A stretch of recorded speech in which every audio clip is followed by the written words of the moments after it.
No, I mean, well, you were like a side position? No, I was in the clinch, and he had threw a couple of knees. I thought I was going to be able to scoop his leg and try to pick him up. And I did like that, and he cracked me before. I thought I did well. You know, I felt a second win actually in the fight. You know, I got into some locks, and you know, you burn a lot of energy and oxygen when you holding on to something.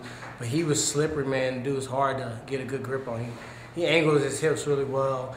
And I had him against the cage, so I think I kind of neutralized him. When I got on the ground, he just immediately started pushing my head. I knew that was a situation of him being able to get up real fast. So, but when I started getting my groove in there, and you know, I was able to get him on the ground, I get some good punches off. I hit him with some good straight rights, and I got a good elbow and some good knees to the body. So overall, I was happy with my performance. You know, obviously every fight you get better and better. So, like I said before, I think he's probably the toughest opponent for me in the weight class.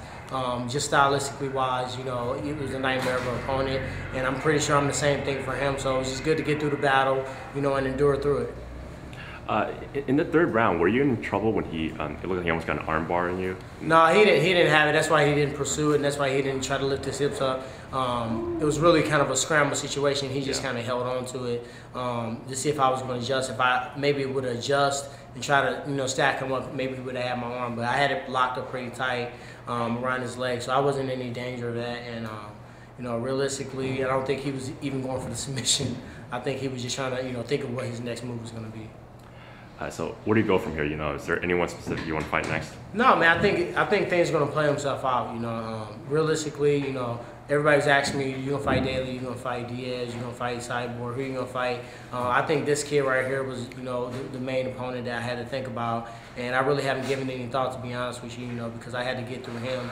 And, you know, I had a good camp. Everybody, you know, supported me. Everybody trained me hard, you know, and we mimicked him. You know, some things I saw visually, but I didn't act on them and attack them. But, you know, that's a big step, just being able to see. You know, we worked on this technique. Kick him in the inside of the leg, drop elbow. So, you know, it's a step forward. So, you know, you told me before the fight, you know, when you held the belt back in San Jose, you know, you felt something changing inside you.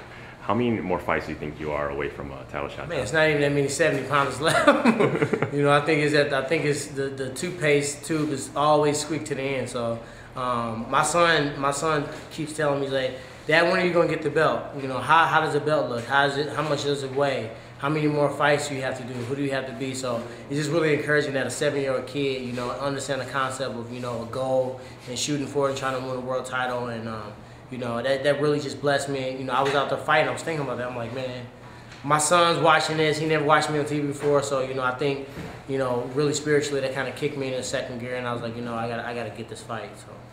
Is there anyone else you want to thank? You know, I want to thank my management, Strength Between Management, Sanspire. I want to thank Edmund. I want to thank Antonio McKee. I want to thank Eric Brown. I want to thank Derek Fairchild. Michael Rogers, Jose Ponce, all these people that put in a ton of time individualizing my training, my workouts, and really getting me prepared for each bout. And not just this bout, the bouts in the future. So I want to just thank all those guys, Clinch Gear, definitely for supporting me, Rockstar, you know, everybody that helped me pay bills so I can, you know, train hard. All right, thanks a lot. Congratulations.